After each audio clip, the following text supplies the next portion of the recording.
Assalamualaikum warahmatullahi wabarakatuh. Mimin lanjutkan lagi cerita Raja Kegelapan Cipenya. Tapi seperti biasa, sebelum dilanjut, bantu tekan tombol like dan berkomentar juga Tuan Rena gas. Bab 1351. Mengapa kau menculikku? Dasar bodoh. Kenapa kau menginginkan Jenderal Xiang Yu Jade? Apa kau tidak tahu bahwa hidup lebih penting? Pers mengumpat dengan marah. Keempat orang itu tampaknya tidak peduli dengan kemarahannya. Pria yang baru saja berbicara itu melirik Julie lalu menatap Pers, bagaimana kita menghadapi wanita ini? Bukan urusanmu, kata Pers tanpa berpikir. Wanita mana yang kau inginkan? Apa kau tidak tahu bahwa hidup lebih penting? Nada bicara pihak lain tiba-tiba menjadi sangat tidak bersahabat, bahkan dengan sedikit. Anda, Pers sangat marah dan kesal, dia ditampar di wajahnya. Keempat orang itu sama sekali tidak mempedulikan reaksi Pers, dan tampaknya hanya menyatakan fakta dengan tenang. Di mana Yang Jie? Pers bertanya, menahan amarahnya. Saya belum menerima laporan apapun. Kabarnya, semua orang dari cabang timur perkumpulan tengkorak dan tulang yang dibawanya telah dihabisi. Lebih baik kalau dia meninggal, jadi kita bisa mengganti presiden. Pers bergumam dengan marah. Jika bukan karena rencana Benyamin, kita tidak akan peduli dengan hidup atau matinya. Pihak lain berbicara sangat langsung. Pers mengangkat tangannya dan memeriksa waktu. Jika kamu tidak dapat memberi kami informasi yang akurat setelah fajar, aku akan membawa Julie pergi. Keempat orang itu tidak mengatakan apa-apa, hanya saling memandang. Lalu dia berjalan pergi dengan santai, bersikap acuh tak acuh. Tangan Ji Fei yang tadinya memegang erat Su Piaomiao, tiba-tiba mengendur, dan tubuhnya pun sudah dalam kondisi waspada tinggi. Su Piaomiao juga tahu apa yang akan terjadi, dan dia menghilang dari sisi Ji Fei dalam sekejap mata. Wus wus wus, tiba-tiba, 4 suara angin dingin terdengar, dan 4 tinju orang menghantam kepala Pers secara bersamaan. Pers sama sekali tidak siap dan dengan cepat mundur untuk menghindarinya. Tinju keempat lelaki itu meleset, tetapi mereka sudah mengepung Julie. Jelas, membunuh Pers adalah salah satu tujuan mereka, dan jika mereka tidak dapat membunuhnya, maka itu adalah Julie. Julie begitu takut hingga ia hendak mundur, tetapi salah satu dari mereka telah menangkapnya. Biarkan aku pergi. Julie berjuang keras. Lepaskan dia. Apa yang kau lakukan? Pers kini berdiri tegap dan berkata dengan marah. Benyamin berkata bahwa kamu harus dihukum sesuai aturan karena bertindak tanpa izin. Jika kamu tidak terlambat dan kembali tepat waktu, orang-orang itu tidak akan mati. Kamu pantas mati. Wanita ini lebih pantas mati. Pria yang berbicara itu menjelaskan, kau ingin membunuhku. Pers memeriksa dengan terkejut dan marah. Ya, bahkan Yang Jie pun harus mati. Sistem Skull and Bones Society kita tidak dapat dihancurkan. Siapapun yang menghancurkan sistem ini harus mati. Wajah Pers memucat. Jika kau berani menyakiti Julie, aku akan melawanmu sampai mati. Bertarung sampai mati, kau bukan tandingan kami berempat. Jika kau mati, dia juga akan mati. Mendengar hal ini, Pers menjadi marah dan bergegas menuju pria yang menangkap Julie. Ah, leher Julie dicekik oleh pria itu dan dia menjerit pelan. Hentikan! Pers buru-buru berhenti dan berteriak dengan ekspresi gugup di wajahnya. Jika kau tidak ingin dia mati, maka kau mati dulu. Pria itu menatap Pers dan bersikeras. Ada sedikit keengganan di mata Pers, dan dia menatap Julie dengan penuh kasih sayang. Julie tidak tahan dan ingin berbicara untuk menghentikannya, tetapi dia tidak dapat berbicara lagi dan hanya bisa menonton. Benyamin sangat kejam, Pers bergumam marah. Tiba-tiba mengangkat tangannya dan menamparkan kepalanya, siap mati terlebih dahulu. Bang bang bang bang, tepat saat tangannya hendak menyentuh kepalanya, serangkaian suara tiba-tiba terdengar, dan lengannya dicengkeram oleh Ji-Fei. Ah, Julie dibebaskan, sambil menjerit pelan, dan digendong Su Piaomio. Pers terkejut saat melihat ini, dan menatap keempat orang itu, yang semuanya tergeletak di tanah tak sadarkan diri. Dia menatap Ji-Fei lagi dengan ekspresi terkejut di matanya. Mengapa Ji-Fei tiba-tiba datang ke sini? Patah. Topeng Pers telah dihancurkan oleh Ji-Fei, memperlihatkan wajah aslinya. Menembus, Julie berteriak kaget saat melihat Pers. Wajah Pers memerah, seolah ia tersipu malu saat bertemu cinta pertamanya. Ji-Fei, cepat lepaskan Pers, dia tetangga dan teman bermainku sejak kecil. Kata Julie penuh semangat. Tangan Ji-Fei mengendur. Pers, bukankah seharusnya kau memberitahuku alasannya? Pers tercengang, dia tidak menyangka Ji-Fei akan bertanya lebih lanjut. Dia menatap Ji-Fei dengan tatapan mata yang rumit, tetapi ketika dia melihat keempat orang tergeletak di tanah, dia tahu bahwa Ji-Fei sudah datang sejak lama.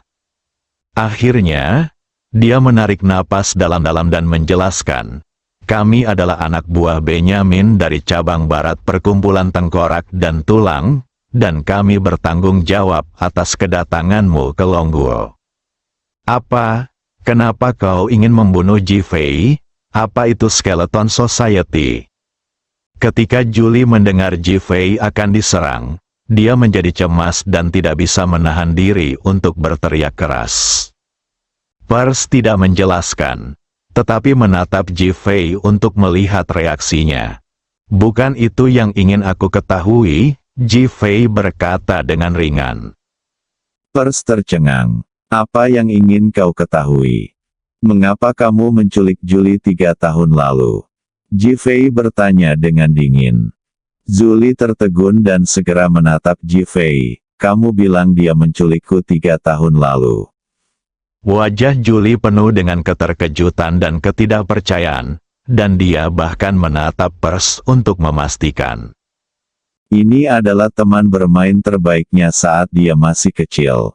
Pers juga terkejut. Dia tidak menyangka Ji-Fei akan mengetahuinya dan bahkan menanyainya di depan Julie. Namun dia segera tenang dan bertanya, bagaimana kamu tahu kalau akulah yang menculik Julie 3 tahun lalu? Parfum Anda, Ji-Fei berkata jujur. Pers tertegun sejenak. Lalu senyum kecut muncul di wajahnya. Aku tidak menyangka kau mengingatnya dengan begitu jelas. Ji-Fei menggelengkan kepalanya. Sebenarnya, aku tidak ingat parfumnya. Di Hotel Longdu, reaksi senapan rundukmu yang tidak biasa setelah melihat Julie membuatku curiga. Kemudian, aku mencium aroma parfum yang familiar di kamar tempat kau menculik Julie. Pers terkejut lagi. Kesalahan kecil dapat menyebabkan kesalahan besar. Ji-Fei, kamu bilang mereka akan menembaki dan membunuhku di Hotel Longdu. Julie bertanya dengan takut. Ji-Fei menggelengkan kepalanya. Mereka ingin membunuhku, tapi kemunculanmu membuat suasana hati Pers berubah-ubah, jadi dia mengungkap targetnya. Panggilan, Julie menghela napas. Kupikir kau begitu membenciku hingga ingin mengusirku, ternyata kau mengkhawatirkan keselamatanku. Dahi, Ji-Fei benar-benar tidak berdaya. Saat ini, Julie masih memiliki pikiran seperti itu. Ji-Fei, tampaknya Julie benar mempercayaimu, kamu memang layak dipercaya. Pers menatap Ji-Fei dan berkata dengan tulus. Dia terkejut dengan ketenangan dan kesopanan Ji-Fei. Kamu juga layak mendapatkan kepercayaannya, kata Ji-Fei sambil tersenyum. Pers tertegun dan menatap Ji-Fei dengan kebingungan di matanya. Dia tidak menyangka Ji Fei akan menilainya seperti ini. Kamu tidak bermaksud menyakiti Julie, jadi kamu tetap baik. Wajah Pers berubah drastis lagi. Julie memikirkan bagaimana Pers lebih memilih bunuh diri daripada melindungi dirinya. Kalau dipikir-pikir lagi saat mereka masih kecil dan bermain bersama setiap hari, mereka adalah sahabat karib, dia tak bisa menahan perasaan sedikit tersentuh. Pers, kenapa kau menculikku? Wajah Pers berubah drastis, seolah ia tenggelam dalam kenangan menyakitkan. Bab 1352.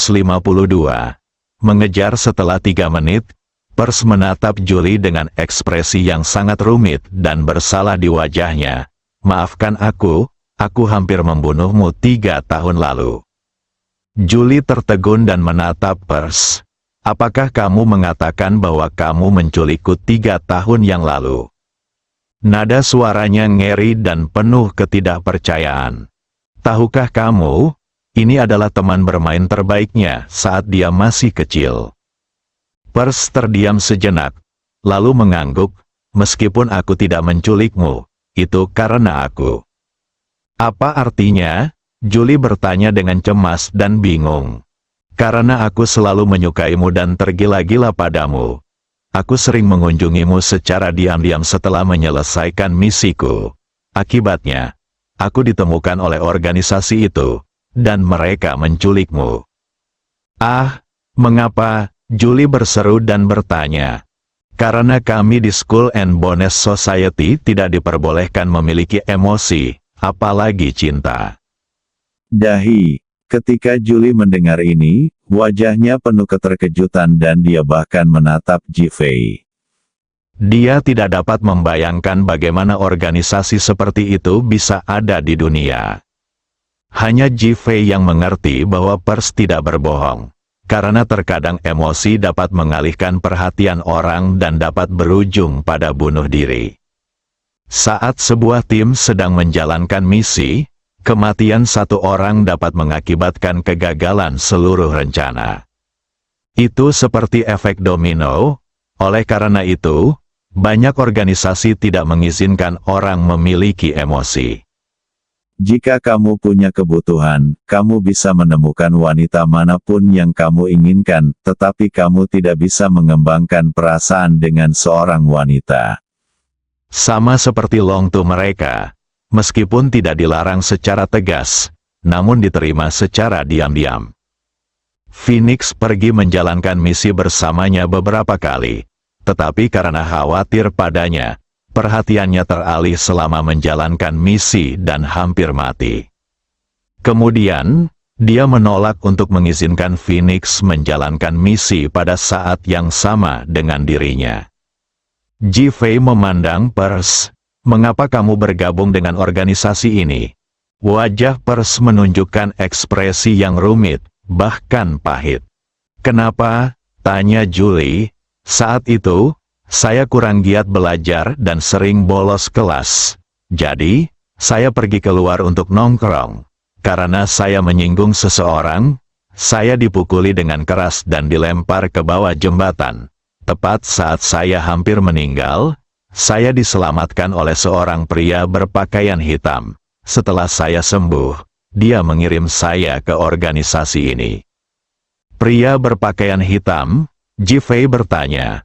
Pers mengangguk, dia seorang pria berpakaian hitam, tinggi dan ramping, dan wajahnya tidak terlihat, tetapi dia sangat kuat, dan dia tampaknya menguasai seni bela diri Dragon Nation. Ji Fei dan Su Piaomiao terkejut ketika mendengar ini dan saling memandang pada saat yang sama. Meskipun dia tidak mengatakan apa-apa, matanya menunjukkan pertanyaan yang sama.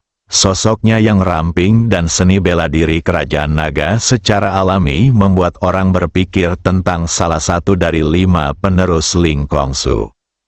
Hal ini berlaku untuk Ling Ruofeng dan Ling Xiangfeng. Jadi bagaimana dengan pria ini? Sedikit niat membunuh terpancar di mata Ji Fei. Mungkinkah kekuatan Ling Kongsu jauh melampaui imajinasi mereka? Kali ini kami tiba-tiba menerima berita bahwa Ji Fei akan dibunuh. Benyamin sangat senang.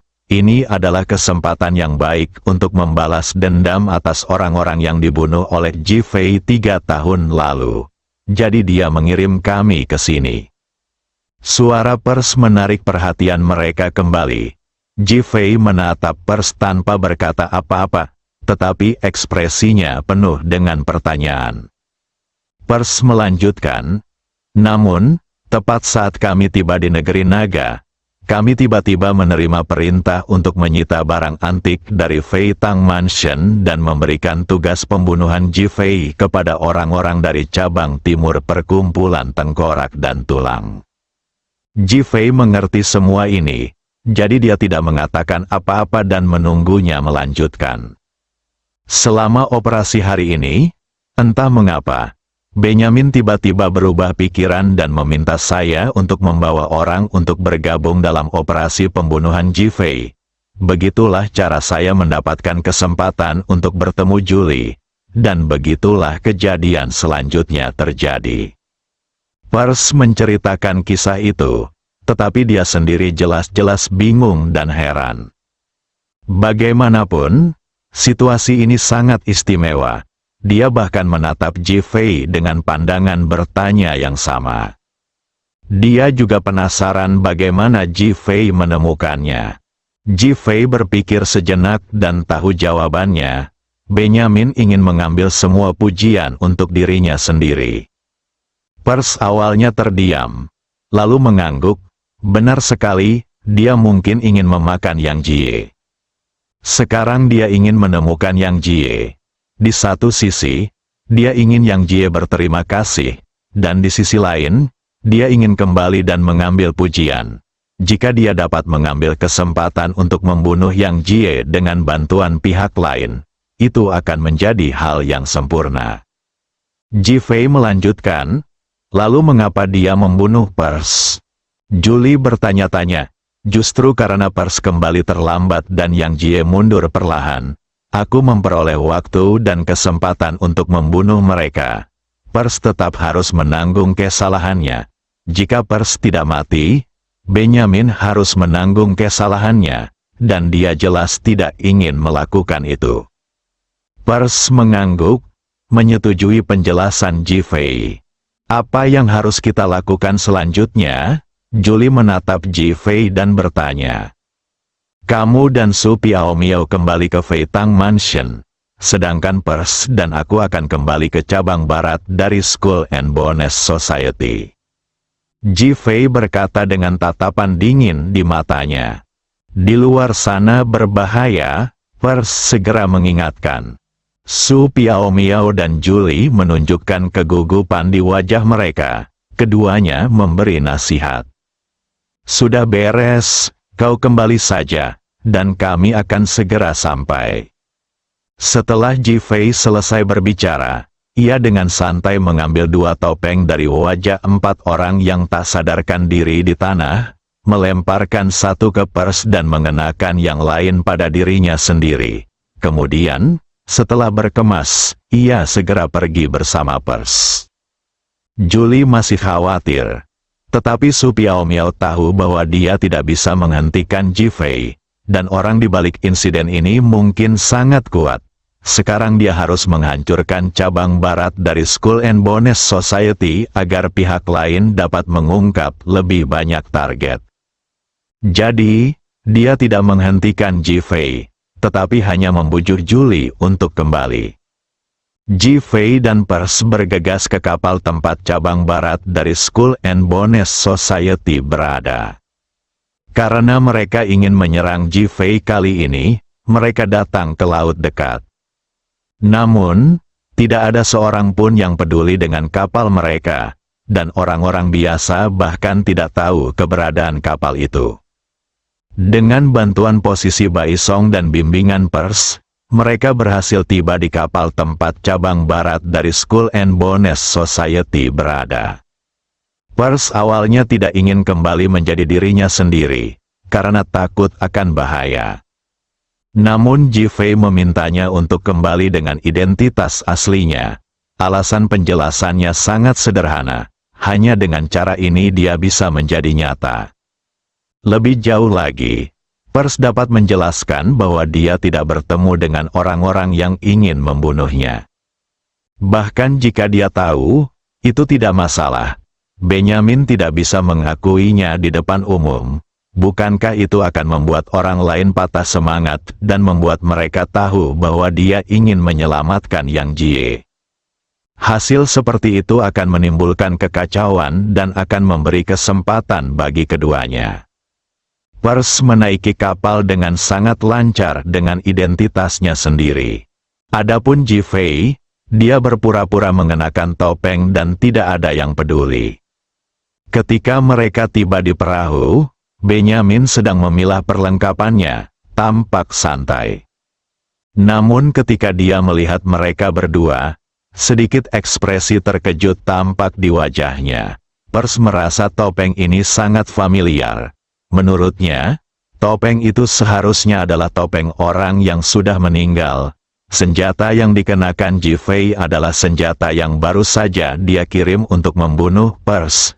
Jadi dia seharusnya tidak bersama Pers. Pikirannya langsung menyadari ada sesuatu yang salah. Dan ekspresi santai di wajahnya lenyap, digantikan oleh kehati-hatian. Bersambung.